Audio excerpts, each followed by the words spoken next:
முன்னாடி ஒரு பாட்டுன்னா குறைஞ்சபட்சம் 5 நிமிஷம் இருக்கும். என்னைக்கு அனிருத்தோடைய காலங்கள்ல ஆரம்பிச்சதோ, இந்த 4 நிமிஷம் 4 1/4 நிமிஷத்துக்குள்ளேயே ஒரு பாட்ட போட்டு முடிச்சிடுறது. என்னன்னா, கிட்டத்தட்ட பானிபூரி மாரி. நம்ம என்னதான் ஒரு ரூ. 100க்கு பானிபூரி சாப்பிட்டாலும், கடைசியா இன்னும் ஒண்ணு சாப்பிட்டுருக்கலாமே! அப்படின்னு அந்த தூண்டுதல் இருக்குல்ல, அதே மாரி தான் அனிருத் பாட்டும்.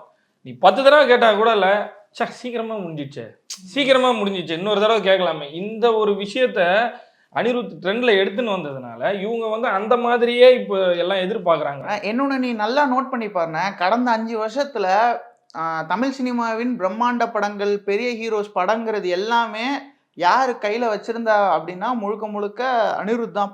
எனக்கு தெரிஞ்சு 70%ன்னு வச்சு சொல்லலாம்ல. ஏன்னா ரகுமான் எனக்கு தெரிஞ்சு அவரும் இருக்கிறாரு. ஏன் ஏன் யுவன் பண்ணலையா? யுவன் 2000ஸ்ல அந்த ஆரம்பிச்ச புதுசுல தீனால ஆரம்பிச்சது. அவரோட கூட்டணி நீங்க வச்சனால எல்லா டாப் படமும் அதுக்குள்ளேயே அடங்கிடும்.